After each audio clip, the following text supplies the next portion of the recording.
kita akan memuji, menyembah, dan meninggikan Raja kita yang sudah menjadi pembela dalam kehidupan. Amin.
Great is Jesus in me.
yang berdaulat atas kehidupan kami. Biarlah kehidupan kami senantiasa boleh dipimpin oleh Engkau, oleh Roh Kudus, dan oleh firman kebenaran-Mu Tuhan Yesus. Saat ini kami mau mendengarkan firman-Mu, urapi hamba-Mu Tuhan Yesus, agar apa yang disampaikan lewat hamba-Mu itu merupakan satu bekal untuk kehidupan kami di dalam dunia ini, supaya kami boleh seturut dengan kehendak-Mu. Urapi setiap hati kami, urapi pendengaran kami Tuhan Yesus, agar kami mengerti akan maksud dan rencana Engkau Tuhan.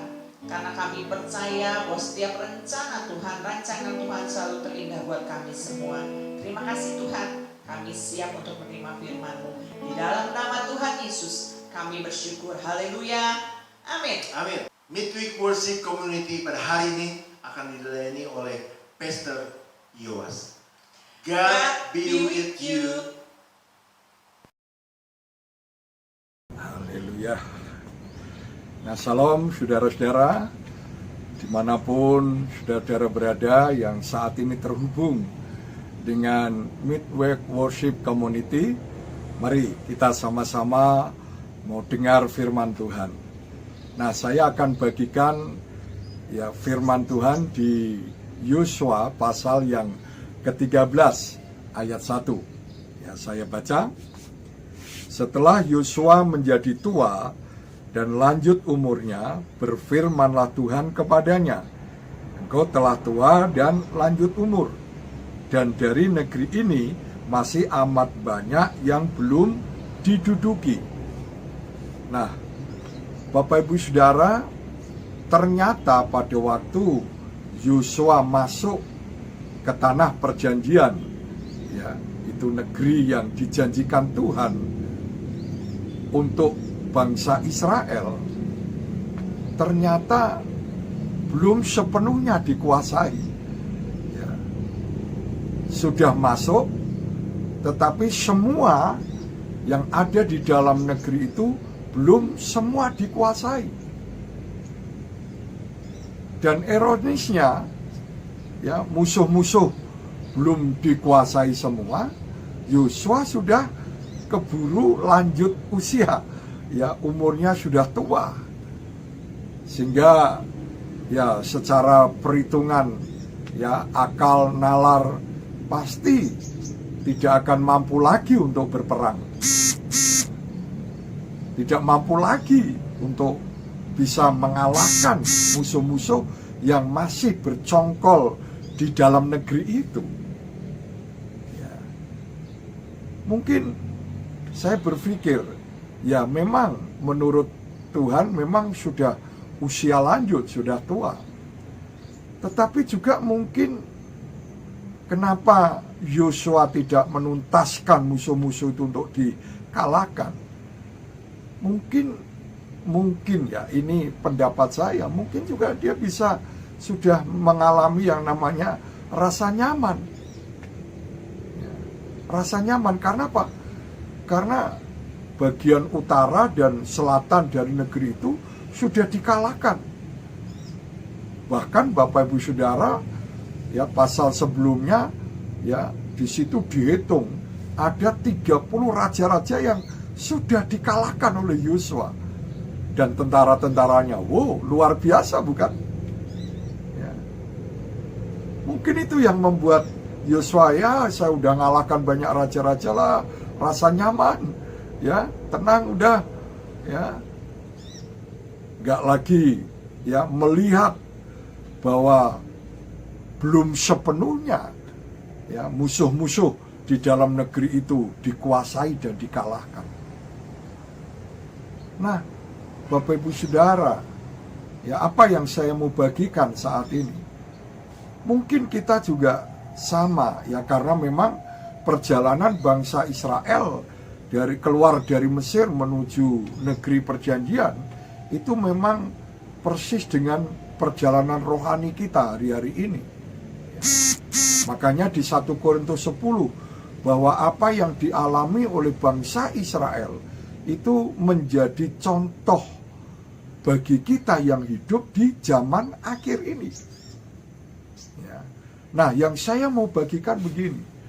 Mungkin hari-hari ini Bapak Ibu Saudara juga ya sudah ya mengadakan peperangan-peperangan yang hebat, yang luar biasa ya. Khususnya di dalam atau selama pandemi Covid mulai dari Maret tahun lalu sampai hari ini. Bukankah kita juga berperang, bergumul, berjuang untuk bisa mengalahkan situasi dampak dari pandemi ini? Dan mungkin Bapak Ibu Saudara sudah mengalahkan, sudah bisa mengendalikan situasi dan kondisi. Karena kondisi sudah berubah kan. Sudah tidak normal lagi seperti sebelum pandemi. Tapi sekarang kita memasuki era new normal. Di dalam pandemi ini hidup new normal. Ya. Tapi mungkin kita udah bisa menyesuaikannya. Kita sudah bisa menguasai situasi dan kondisi.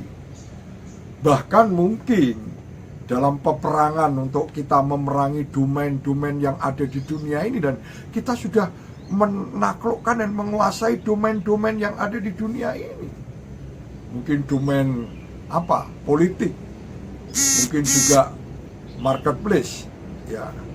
Mungkin pendidikan dan lain-lainnya.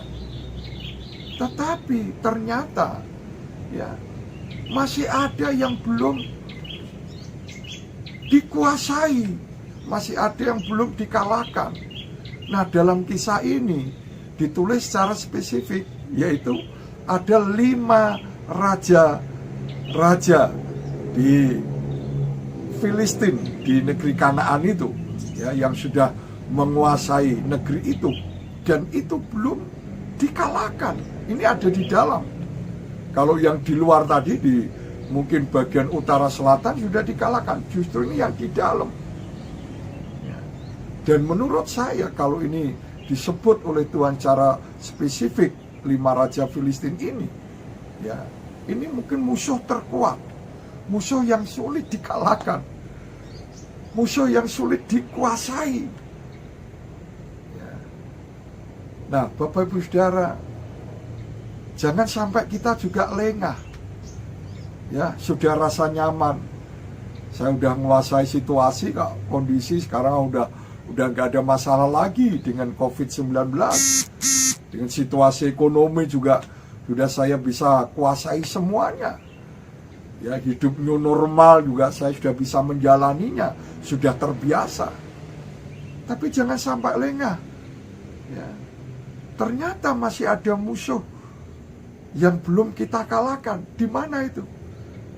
Yaitu raja-raja yang menguasai hidup kita selama ini, yang luput dari perhatian kita, yang mungkin tidak pernah kita pikirkan, tidak pernah kita sentuh. Ya. Ada raja-raja yang bercongkol, mendominasi hidup kita yang sulit untuk kita kalahkan. Dan memang kita sepakat, musuh terbesar kita itu bukan yang di luar. Musuh yang sulit dikalahkan itu bukan yang di luar, bahkan bukan iblis. Tapi siapa itu? Musuh yang terbesar dan yang sulit dikalahkan adalah diri kita sendiri. Raja-raja yang ada di dalam diri kita, yang sudah bercongkol, menguasai dan mendominasi, mengendalikan hidup kita. Mari kita sama-sama coba kita tengok apa yang masih menjadi raja dalam kehidupan kita. Yang ini akan menjadi penghalang untuk kita sepenuhnya akan meraih janji-janji Tuhan. Seperti janji yang diterima oleh bangsa Israel, yaitu tanah perjanjian. Masa depan yang lebih baik, masa depan yang penuh kemuliaan, penuh berkat, baik secara jasmani maupun secara rohani. Itu yang Allah janjikan kepada bangsa Israel. Tetapi belum sepenuhnya dinikmati. Karena apa? Karena masih ada musuh-musuh di dalam yang belum dikalahkan. Mungkin kita juga hari-hari ini belum sepenuhnya ya memperoleh apa yang Tuhan janjikan di dalam hidup kita. Ya. Mungkin kita juga belum meraih apa yang Tuhan sudah rancang dalam hidup kita. Ya. Dan kenapa itu belum kita nikmati, belum kita alami? Ternyata ada penghalang-penghalang, yaitu raja-raja yang di dalam hidup ini yang belum kita kalahkan. Artinya apa? Kita harus selesai dengan diri kita sendiri. Mungkin kita masih ada ya raja yang menguasai, yaitu ego kita, emosional kita, kemarahan kita yang tidak terkontrol. Ya. Lalu masih ada lagi raja-raja yang namanya kepahitan, ya, sakit hati, kekecewaan, luka batin yang masih bercongkol terus sampai hari ini. Ya. Dan Bapak Ibu Saudara, kita harus selesai dengan itu semua. Kita harus selesai dengan kesombongan kita, dengan harga diri kita, dengan ego kita. Kita juga harus selesai dengan kepahitan yang masih bercongkol. Kita harus selesai dengan sakit hati, kekecewaan, dan luka batin. Dengan cara apa? Mengampuni orang yang menyakiti hati kita. Ini yang harus kita kalahkan hari-hari ini. Jangan sampai kita sudah keburu tua seperti Yosua, tapi musuh-musuh di dalam negeri itu belum dikalahkan, dikuasai. Jangan sampai kita sudah keburu tua atau keburu Tuhan sudah segera datang dan kita belum menyelesaikan diri kita sendiri dari semua itu yang menjadi penghalang kita untuk menerima ya janji-janji Tuhan yang sudah Tuhan rancang dalam hidup kita. Nah, Bapak Ibu Saudara, mari saat ini kita akan sama-sama ya mengoreksi hidup kita. Apakah kita mungkin saat ini sudah nyaman karena kita sudah bisa mengendalikan, menguasai situasi ya akibat pandemi ini? Mungkin kita sudah menang. Tapi jangan terlena. Ternyata masih ada ya musuh internal kita yang kita belum kalahkan dan kita belum kuasai. Dan melalui kebenaran ini, mari ya, walaupun memang ayat-ayat berikutnya Tuhan berkata, nanti aku yang akan menghalau musuh-musuh itu. Tapi kita juga tidak boleh rasa nyaman dan terlena. Ya, berhenti untuk berperang, berhenti untuk mengatasi situasi internal kita, mengendalikan dan mengalahkannya. Mungkin selama ini belum tersentuh, belum pernah kita pikirkan, dan ini saatnya kita harus sama-sama ya, sebelum kita akan menikmati janji-janji Tuhan itu, kita harus selesaikan itu semua. Kita harus selesai dengan diri kita sendiri. Dan saya tutup dengan begini. Bagaimana kita bisa menyelesaikan diri kita sendiri? Ya, dari kesombongan, dari tinggi hati, dari harga diri, dari ego, dari kepahitan, dari kemarahan, kebencian, sakit hati, terluka batin kita. Bagaimana caranya? Ya, kita harus ngikutin, mentaati firman Tuhan. Sebagaimana bangsa Israel, ya Tuhan selalu peringati dengan firman. teguhkan, kuatkan hatimu. Bertindaklah hati-hati. Jangan menyimpang ke kanan ke kiri. Renungkan Taurat Tuhan itu siang dan malam. Maka perjalananmu akan dibuat berhasil dan beruntung. Artinya apa? Ini yang kita harus lakukan hari-hari ini. Ya. Kita harus menguatkan hati kita dengan firman Tuhan. Izinkan firman itu bekerja, meregulasi hidup kita. Izinkan firman dengan Roh Kudus itu mengubah hidup kita, menyelesaikan masalah-masalah internal kita. Kita bisa mengampuni orang, kita bisa membuang semua kesombongan, tinggi hati, dan kemarahan yang ada di dalam hidup kita. Sehingga kita menjadi orang-orang yang memiliki integritas, karena kita sudah diubah oleh firman Tuhan. Kita sudah diregulasi, ditata ulang oleh firman Tuhan. Dan saya percaya kita pasti akan menikmati janji-janji Tuhan dan masa depan kita yang luar biasa itu di dalam hidup kita. Tuhan memberkati, dan saya akan berdoa untuk Bapak Ibu Saudara. Haleluya. Terima kasih Tuhan untuk firman-Mu. Kami berdoa untuk setiap kami yang terhubung saat ini dengan kami. Biarlah Tuhan berkati dengan firman ini.